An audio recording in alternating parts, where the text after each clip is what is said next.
Look at your life right now. At the work, the ambition, the relationships you cherish. Now imagine a single, sudden, catastrophic moment that wipes it all away. Not through a mistake you made, but through the blind, indifferent hand of fate. This is the story of Zeno of Citium. He wasn't a philosopher, he was a hugely successful merchant. His wealth, his future, his entire identity was packed onto one ship sailing across the Mediterranean. The ship sank. Everything was gone. His life's work flushed into the cold, deep blue. Most people, facing that kind of total loss, would break. They'd descend into a pit of rage, despair, or self-pity. They would curse the gods. But Zeno, he stood on the shore, ruined, and felt nothing. Or rather, he felt the pain, acknowledged the disaster, and then made a choice. He decided that this external catastrophe could not be an internal one. He walked away from that wreckage and towards the city of Athens, where he founded a philosophy that didn't just survive for centuries, but taught people how to become truly unbreakable. That philosophy is Stoicism. It's not about being unemotional. It's about being undefeatable. It's about knowing exactly where your power lies in a chaotic world. And in the next 30 minutes, you will learn the 3 principles that will change how you react to every hardship you face. The very cornerstone of Stoicism comes from the former slave, Epictetus. He said, "Some things are up to us, and some things are not up to us." Simple words, profound meaning. We spend most of our lives focused on things that are not up to us. The stock market, what a reviewer thinks of our work, whether the flight is delayed, whether someone loves us back, or if we get that promotion. When these external forces inevitably fail, or disappoint, or crash like Zeno's ship, we feel powerless because we are powerless over them. The Stoics teach us to ruthlessly audit our energy and divide the world into 2 columns: the things you control and the things you don't. You control your effort, your judgment, your character, your opinions, your actions, and most importantly, your reaction. You don't control the outcome, other people's opinions, your reputation, the weather, your health in the long term, and external events. When you focus all your energy on the outcome, which you don't control, you become a victim of fortune. If you submit a job application and your entire happiness is tied to getting that job, you've handed your piece over to a hiring manager you've never met. The Stoic approach is different. They say, your job is to focus on the effort and the presentation, the quality of your resume, your preparation for the interview. That's your domain. When you walk out of the room, your job is done. The result is fate's business, not yours. This is the key to psychological peace. Your value is no longer determined by what happens, but by how you choose to participate in what happens. Think about heartbreak.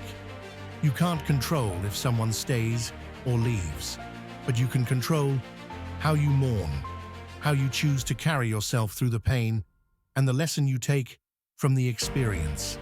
That choice is your power. Marcus Aurelius, the Roman emperor who wrote his Meditations on campaign, faced the death of children, plague, and betrayal. His constant reminder was, external things are not a problem for me. It is my judgment about them that is the problem. We can't stop the rain, but we can choose not to get angry at the clouds. That simple shift in perspective is the most powerful weapon you can wield. But how do you train your mind to make this choice, especially in the heat of a crisis? That leads us to the second principle, the premeditation of adversity. The reason most people break is that they live in a state of optimistic denial. We assume things will always work out, we'll always have our health, and our loved ones will always be there. When tragedy strikes, it feels like a cosmic betrayal. Why me? The Stoics practiced an exercise called premeditatio malorum, the premeditation of adversity.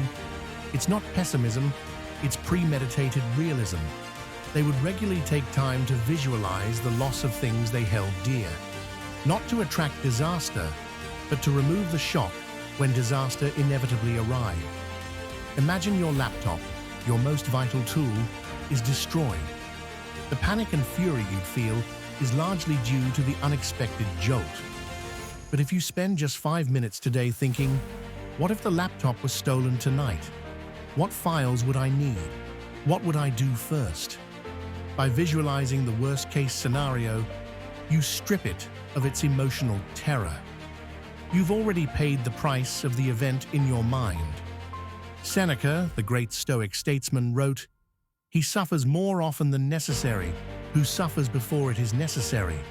This exercise isn't meant to make you sad. It's meant to spark gratitude.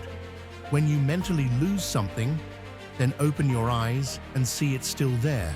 The sun rising, your children safe, your coffee warm.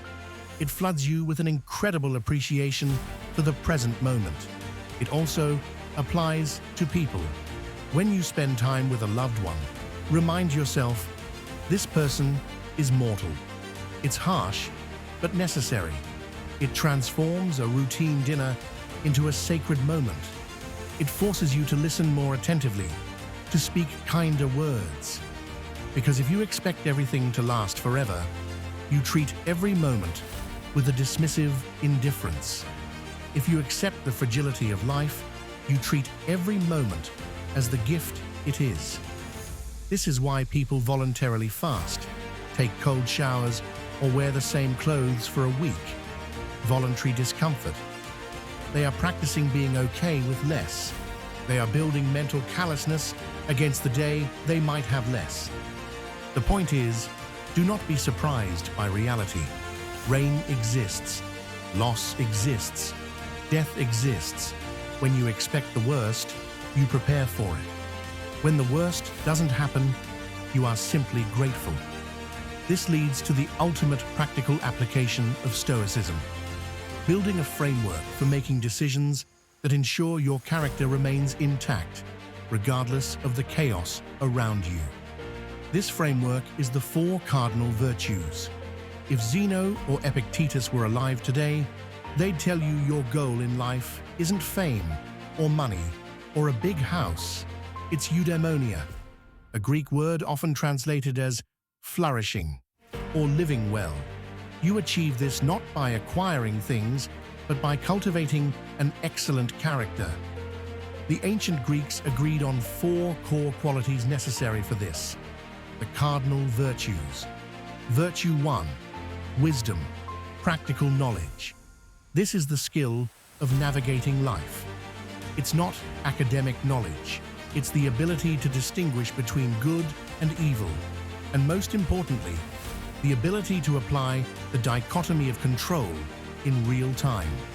It's knowing what to do and when to do it. Virtue 2, justice, right action. This is the most social of the virtues.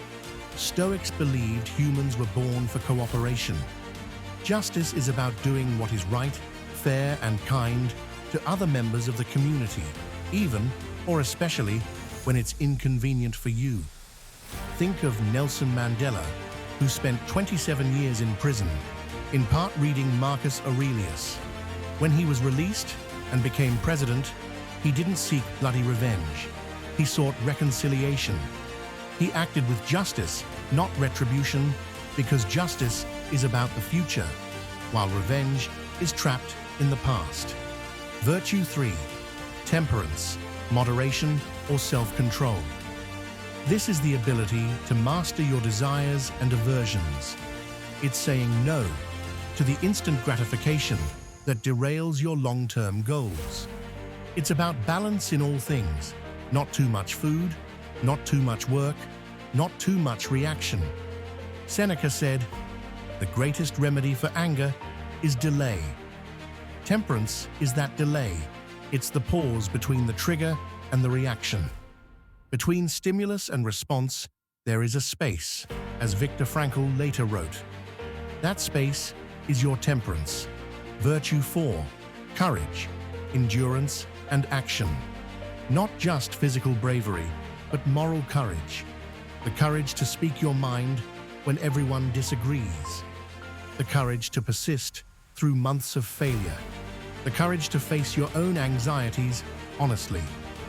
The Stoics believed if you focused on practicing these 4 virtues every single day, you would lead a good life, period. Your material success is irrelevant. Your character is everything.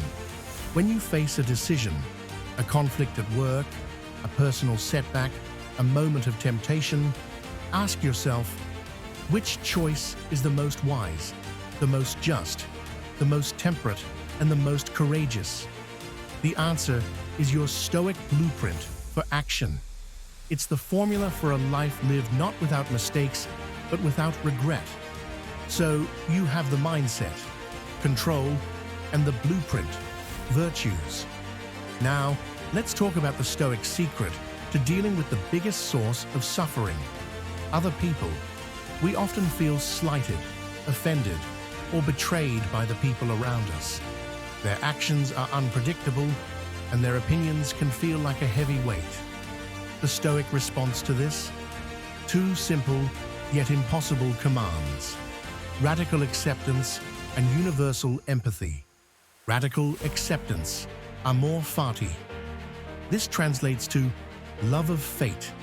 It's the idea that you should not just accept everything that happens to you, but actually embrace it as a necessary ingredient for your development.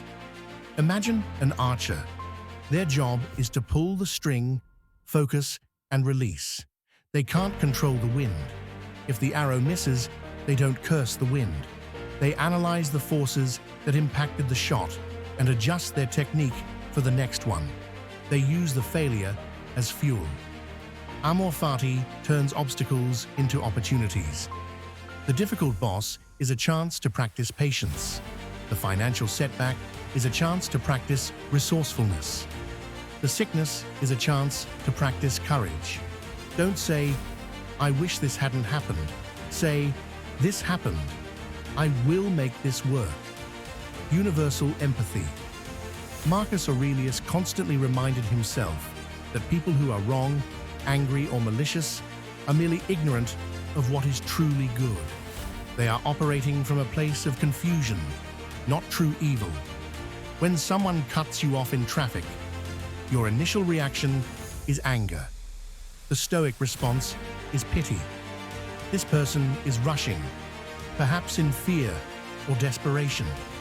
Their actions are a reflection of their condition, not a threat to my peace. You are not responsible for their behavior, only for your own. Free yourself from the burden of judging them. Focus on living by your virtues and let them live by their own, however flawed they may be. This is the end game of Stoicism. When you combine the dichotomy of control with the premeditation of adversity and apply the 4 virtues with amor fati, you are no longer a ship tossed by the waves. You become the lighthouse. The storm rages, the sea crashes, but your foundation is solid. The external world can do anything it likes, but your inner fortress, your character, remains untouched. Zeno lost everything, but found a life worth living. Epictetus endured slavery and found the definition of freedom. Marcus Aurelius governed an empire through chaos and found peace within his own mind. Their lesson is simple. You do not control the canvas of your life, but you are the only one who controls the brushstrokes. Start small.